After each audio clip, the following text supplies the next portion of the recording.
Ladies and gentlemen, boys and girls, welcome back to the channel. It is 5:58 a.m. East Coast time, and it is Friday, July 26th. Happy Friday to all the weekend warriors. Happy Friday to everybody, to you, right there. A couple things. I'm in a box once again. If you're used to watching my videos, I'm usually on a green screen behind me. I'm a little head floating, but now I'm in a box. No good lighting. I don't have any lighting in the room that I'm recording in, and there's probably muffled sounds in the background because there's some generator over in the corner making noise. I'm in the business center of my new apartment building. It's actually a really nice business center, but I got up early because my parents are here for the next 2 days helping me move into the apartment, helping me get everything sorted out. So they're sleeping in the living room, so I can't do my video there. My girlfriend's sleeping in the bedroom, so I can't do my video there. So it was either here or nowhere. So I apologize for the bad quality in terms of no lighting, in terms of the box, in terms of probably bad audio. I'm going to try and filter as much of that out as I can, brighten myself up as much as I can in the post editing. But pretty much it was either this or nothing. It was either this or nothing, or a podcast, and I figured just having the data over the screen will help a lot of people. So I'm going to go through today's slate. I'm going to go through it relatively quickly, but that's not to say I'm skipping anything. It's just the nature of I'm in a business center, and if somebody walks in for work at 6:30 to print something off, I don't want to be sitting here talking to my laptop. So yeah, let's get into the slate. Before we do, my name is Sal Vetcher. If you're new here, this is not how my videos usually are, so please don't judge me by this. I usually have a ring light, a green screen, a microphone now. So welcome to the channel. If you're new, if you get any sort of value from this video, if you can hit that like button, helps me out. And if the biggest thing is if you hit the subscribe button. We just broke 5,700 subscribers. I cannot wait for NFL preseason because we're going to be covering WNBA, MLB, and NFL all on this channel. Yes, DFS, all of it. And I cannot wait to grow this channel, to build this community. You can hop in the free Discord to chat with people who are like-minded to you. You can download the free PDFs below, or you can go on Patreon as well, and you can get my articles and my WNBA projections. I will also have exclusive NFL articles and NFL data sheets on there as well. You can get this data sheet. All that is linked down below on Patreon. So with that all said, let's get into this video. 14-game MLB slate, and let's just start it off by saying there's a lot of decent pitchers in difficult matchups. There's a lot of good pitchers in difficult matchups. So a 14-game slate, I spent an hour still. I got up at 4 in the morning. I still spent an hour today, or 4:30, whatever you want to say. Still looking at the slate, and I couldn't convince myself to get more than 5 pitchers of interest. Maybe you can convince me of a 6th, but we'll get to that when the time comes. So starting it off, my first interest, and I'm going to list these 5 interests. These are not locked in, right? It is 5 in the morning. It is 6:01 now in the morning, and I will not be able to really have a final interest for 13 more hours, right? I write my article about an hour and a half to 2 hours before lock, around 5:30 East Coast time, if that's what you're waiting on. There'll be stacks in there. There'll be all the pitching. So things can change. But for right now, number one, $10,500, Zack Greinke. It's an obvious choice, right? I'm not shocking anybody here. Any team against Miami, or any pitcher against Miami, is usually a nice option, especially when your pitcher against Miami is one of the guys that I've been targeting the most over the past month of the season. If you have my articles on Patreon, you know that probably the last 3 times he's pitched, he's been my top interest. The guy just goes deep into the games. He's $10,500. He's priced like an ace, but he is an ace. He's a 184 favorite today. He goes 6.43 innings pitched per start. That is exactly similar to Ryu and Lance Lynn, as in terms of going the deepest into the games on this slate. He does have decent strikeout stuff. I mean, it's dipped a little bit this year, but he's still striking out 25% of righties, and that's all you have to worry about in the Miami lineup. Miami's going to field at least 8 righties in this lineup. JT Riddle is still injured. Curtis Granderson would be the only true lefty in the lineup, so you're telling me he's striking out 25.2% of righties, then I feel pretty confident with that number. And then when you go over a little bit more in terms of righty power, he's giving up a 160 ISO to righties, which isn't the greatest. It's a little bit of power. But when you come over and you see what Miami has done since June 1st against right-handed pitching, 139 ISO. That's dead last, or that's second to last in the league, only to the Kansas City Royals, and it's pretty much a virtual tie. 139, Kansas City Royals at 137. When you talk about strikeout rate, Miami's striking out 26% of the time. On this slate, that is tied for the second highest strikeout rate. The only team that's striking out more is the Texas Rangers, who we know are just abysmal and can't make contact. So I don't have to tell you Miami's bad, and I say this every single time like a broken record, but I can't tell you how underrated Zack Greinke has been this year. The guy has been incredible. His swing and miss stuff has been incredible. His swing and miss stuff has been incredible. His ability to limit damage has been great. A 3.3 walk percentage is down there for lowest in the league. He's right around guys who qualify, like Ryu, who's at 3% flat, only gives up 0.93 home runs per 9 against a team that's not going to get any home runs today. Zack Greinke is by far and away my number 1 option today in terms of pitching, and it's not to slight the other guys. Ryu is $700 more expensive, facing a much more difficult team in Washington. You have Lance Lynn facing Oakland, and he's barely a favorite. He's a 102. I don't even know if he is a favorite. He's got a minus 102 line. That doesn't indicate that he's a favorite, though. If we go down to Oakland, yeah, he's not even a favorite today. Oakland, Daniel Megden's a minus 112. So Lance Lynn's not even the favorite today, facing a team in Oakland that rarely strikes out over the last 30 days, and they're going to make a lot of contact and they have a lot of power at a 219 ISO. Mike Soroka at 9,900. This is the guy that I love to get to at 9,000, but I'm not paying $10,000 for a pitcher who has no strikeout upside, a 20% total strike rate. He's a big ground ball pitcher, limits the home run ball, but where's the upside coming from? He has to go deep into the game, and against the Philly team, albeit they are injured with no Jay Brees, no McCutchen, obviously no McCutchen for a while now. They're injured, and players are suspended, right? Hooray. It's still a team that has power in the middle of the lineup with your Hoskins, your Kingery, your Bryce Harper. So I'm not getting to that for $10,000. You make one mistake, you can't even make up for it because you have no strikeout stuff. Zack Wheeler would be the second guy that I might have interest in. This is the guy that said maybe I have 6 players, but for right now, the only guy in the top range is Zack Greinke. Wheeler could be the second guy. He's coming off the injury list today against Pittsburgh. Pittsburgh is a team that rarely strikes out, and since June 1st, they're bottom 2 in the league striking out against righties. But Zack Wheeler is a different type of pitcher. His strikeout stuff has fallen off a little bit. The injury, we're not sure if that's going to help it or not. We're not sure if there's even a pitch count. 25.7% overall total strikeout rate. But like I said, Pittsburgh rarely striking out against righties since June 1st. 17.4% is by far the lowest on the slate. It's even lower than the Angels, then Houston. So it's a scary spot, 9,200. And this is why I said I might have interest in a 6th guy. I lean no for Zack Wheeler. 1, we don't know how many pitches he's going to throw. And 2, the matchup against Pittsburgh, I think people are slowly starting to see just how favorable it is, or unfavorable it is for pitchers, because they don't strike out, they make a lot of contact, and they have a lot of power from the left side of the plate. The only reason I have interest is because if this is fully healthy Zack Wheeler, no pitch count, and we get that information, he's only 9,200. He goes 6 1/3 innings pitched per start, the 4th highest on the slate. And again, it's mainly a pricing play here, and it's really an ownership play. Look at that. The lights just went off in here. That was crazy. Okay, so I'm going to maybe edit that out. We'll see. Maybe it'll look cool, but the lights go off like every 15 minutes if you don't move. So there we go. So yeah, right now in the top range, I'm going to still lean with just Zack Greinke. In the top range, I mean literally it's below $7,700. Paxton, I'm not getting to against Boston. Pineda, I'm not getting to against the White Sox. Not for that price point. Jacob Jonas is on paternity leave. They don't even know if he's pitching today. It seems like he won't. He took paternity leave on Wednesday. Maybe he'll pitch today, but you're really going to pay $8,500 for Jacob Jonas against Cleveland? No. Jeff Samardzija against San Diego is tempting because San Diego strikes out a lot, but at the same time, they also have a ton of power, and Jeff Samardzija is 1.47 home runs per 9, 42% hard hit percentage is a relative virtual tie for the highest on the slate. I don't want to get to that either. Kyle Kendricks against Milwaukee, no. Ryan Yarbrough against Toronto. It seems favorable. Toronto has struggled against lefties, but he's $8,000, and he's going to come into the game in line for the win, but is it 4 innings? Is it 5 innings? Is it 3 innings? I don't know. So Ryan Yarbrough is a guy that I'll have to see where I get to later in the day, depending on ownership. Jack Flaherty against Houston, no. Dylan Cease against Minnesota, no.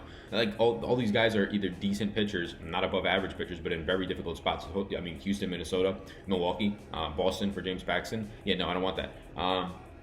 So the second guy that I have a lot of interest in today is Joey Lucchesi, 7,700 against San Francisco. This shouldn't shock anybody. San Francisco isn't striking out a ton, but when you look at their strikeout rate against lefties, it is much higher. 21.7% since June 1st is against righties. 24.10, that's above average in terms of for a pitcher, strikeout rate against lefties. They have a 164 ISO against lefties compared to a 186 ISO against righties, so much worse against lefties since the start of June, and now you're going to get Joey Lucchesi, who strikes out on average 23% of total batters. That's not great overall, but again, you're facing a team that is going to bump your strikeout rate up a little bit, and they also don't have a lot of power, so it'll just help your overall production. And you're getting $7,700 for this guy. You're not paying $9,200 for Zack Wheeler, or really honestly Mike Soroka, who's $9,900, who could be a favor or similar comp. I'm not saying that they're the same type of pitcher overall in terms of their skill, but they have the same type of stuff for DFS, where they're not going to get a ton of strikeouts, and they're going to rely on going deep-ish into the games. For his price point, Lucchesi's a good option at minus 154, and he goes 5.53 innings pitched per start. Zack Plesac is the second option. I mean, this guy got recalled in the last game, and he got absolutely blown up. But I'm still going to go back to the well with him, at least as an option. So he would be my third option that I'm interested in, second option in this mid-range. I have a lot of interest in the mid-range right here in the mid-sevens. Yeah, 7,200 he is, or 7,300 he is a favorite. Kansas City still dead last in the league against righties since June 1st in terms of generating power. Over that span, they are not striking out that much, 23%, which doesn't help. Plesac only has an 18.6 overall K rate. I get it. I kind of just slighted some guys who really can't get you back, like, who was it? I just slighted like a James Paxton. No. I just slighted a, really, Soroka, who can't get you back if he doesn't strike anybody out. He can't get you back to getting more points. And now I'm favoring Zack Plesac, right? Well, the reason why is because of the price point. I mean, Soroka is touching $10,000. Plesac is only $7,300. So I have much more interest in Joey Lucchesi. I like him better. He has better strikeout stuff. And I have more interest in the guy below him. But Plesac, I should at least list, due to the matchup, that he is a fine option. But 7,200 Griffin Canning. If you're going to Plesac over Canning, it better be because of ownership. Because Griffin Canning, 7,200, he's a much bigger favorite. He gets Baltimore, who has struggled against righties since the start of June. They have a 167 ISO, which isn't great. That's favorable. It's below at league average. 24.10% strikeout rate. That's good. That's above league average for a pitcher. Griffin Canning, I mean, the issue with him is just damage. He has an 8% walk percentage, 1.64 home runs per 9, 40% hard hit percentage. None of that is great. But he is striking out 26.1% of righties, and he's striking out 24.8% of lefties. So overall, he's a guy who is susceptible to damage, but Baltimore hasn't been, they're below average in terms of the damage they're producing since the start of June, 50 games or so. But he's also good at striking guys out, which Baltimore is above league average in terms of striking out. So 7,200 Griffin Canning is an option for me, the fourth option. And now we'll get to really, honestly, where I think this slate is going to become a chalk fest. I'm going to probably eat all the chalk as of right now because nothing's standing out at pitcher. Obviously, there's a lot of choices. There's ways to be contrarian. But the only way I don't get to these two pairings of Zack Greinke and Jose Urquidy is if something drastic happens with ownership, which I think there's going to be something drastic that happens with Jose Urquidy's ownership. DraftKings broke this man's price. Look, he has very limited sample, but he's $5,000 flat. He's a guy who has now shown us with a decent sample, both in the minors and now in the majors of 3 or 4 starts, that he has strikeout stuff. Strikes out 35.5% of lefties, 24% of righties. Don't be slighted by the 24% of righties strikeout percentage, thinking that that's bad. No, on this slate, that's about average, 35.5%. That's small slate sample, right? But it's the highest on the slate. He's a guy who has a 3% walk percentage or 3 ERA, 1.8% walk percentage. Again, I know, I get it. We're dealing with very small samples here. But now he gets a watered-down St. Louis lineup that since June 1st has a 138 ISO. Right there with Miami for the second worst in the league. They are striking out 24.4% of the time. So they're striking out since June 1st, losing all their hitters, right? Ozuna, Yadier Molina, Matt Carpenter, and they're losing all their power. It makes sense. You lose 3 out of your 5 or 6 power bats. It makes sense that you're going to be watered down. And now this guy's $5,000 still. This is a guy that everybody the last time was out there was jumping on to play. And he didn't disappoint. He had like 8 to 10 Ks. Went 6 innings or so. So now he's $5,000 in a matchup that should really honestly limit damage. Like he's given up 234 ISO to lefties, but there's no Matt Carpenter here. There's no real worries from the left-handed side. 167 ISO to righties. Again, a lot of these are small samples. His hard hit percentage is low, and his fly ball rate is relatively low. So I don't think that there's going to be any long-term home run issues. At least as of right now, through 3 or 4 games, nothing indicates that. So yeah, $5,000 Jose Urquidy, him and Zack Greinke become the most popular pairing, at least for me. At that point, you're only spending $15,500 on pitching, and you can do anything you want elsewhere. And honestly, at his price point, Jose Urquidy is probably the best point per dollar play based on the fact that he has a good matchup. And Zack Greinke at his price point, $10,500 for me, is probably like a top 3 point per play option, if not the second guy right there. So yeah, I think there's potential that I get to some of these other guys. Probably not though.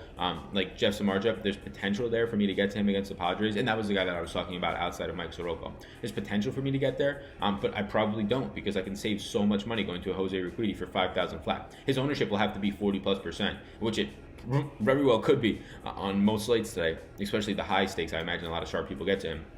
But for $5,000, it's really hard to ignore. He is a slight favorite today. So just to recap, Zack Greinke, I love Zack Greinke today. Then you get to this mid-range where there's a lot of question marks, but it's just mid-range options depending if you want to build your lineups differently. With Joey Lucchesi, Zach Plesac, and Griffin Canning. I prefer Lucchesi out of all those guys, then Griffin Canning, then Plesac. And then all the way down to $5,000, Jose Urquidy.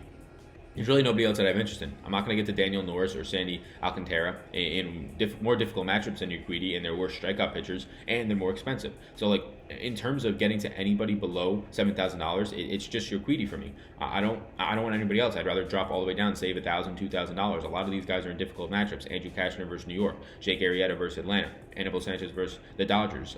Nobody wants that, right? So Urquidy is a clear top option below $7,000 for me, honestly. I prefer him to Lucchesi, Plesac, and Canning as well. So really, all the way down for me outside of the $10,000 range. There's nothing else. It seems very clear cut to me today. Usually there's guys in the mid-range or a couple of guys in the top end that I have to stress and worry about. I mean, Ryu at $11,200, there's nothing wrong with getting to him, except the fact that Washington has a 208 ISO since the start of June against lefties. and they only strike out 17.9% of the time, and this is a guy who has no strikeout stuff. I get it, though. He's sort of the safer cash play, but I think Greinke's that guy today. Greinke's going to be chalky against Miami. This is just how I'm summarizing it. Greinke will be chalky against Miami. Jose Urquidy will be chalky against St. Louis due to his price and due to his upside. They're both going to be chalky. If you pair them together, make sure that you're getting one different with your stacks.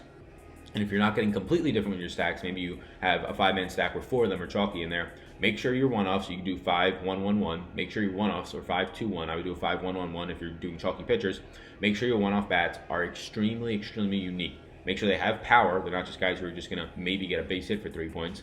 Make sure they have home run power, but they're going to go very low owned because they're going up against Zack Wheeler today, or they're going up against James Paxton on Boston, something that's going to drive down their ownership a little more on a 14-game slate. So that's the info. That's a little strategy tip for you guys today. You can get my article on Patreon, link down below. Once again, I apologize for the bad quality of the video, if it is the sound, if it is the box, if it is the lights going off. Look at that. Perfect timing.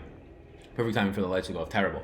But I do apologize for all that. This is not something that I want to do, obviously. But when push comes to shove, it's either I do this at 6 in the morning in a business center, or I put no video out today. So I figured might as well get one out. Hopefully that is appreciated, or hopefully it just is not annoying to you guys. It's annoying to me, so it's probably is annoying to you guys. But yeah, at least I got the video out. So thank you. It is now 6:14, about a 15-minute video. Cool, we got it done. Everything's great. Article will be on Patreon later today, probably around 5:30. Going to be hanging out with the parents and the girlfriend by the pool, going downtown Raleigh, all that stuff. So appreciate it. My name's Sal. You already know that. Follow me on Twitter at SalVentureDFS. And if you made it all the way through the video and you're still hearing my voice for some odd reason, please hit the subscribe button. Please comment down below that you made it all the way. I want to thank you personally. Follow me on Twitter at SalVentureDFS. My name's Sal. You already know that. Again, peace out, gang.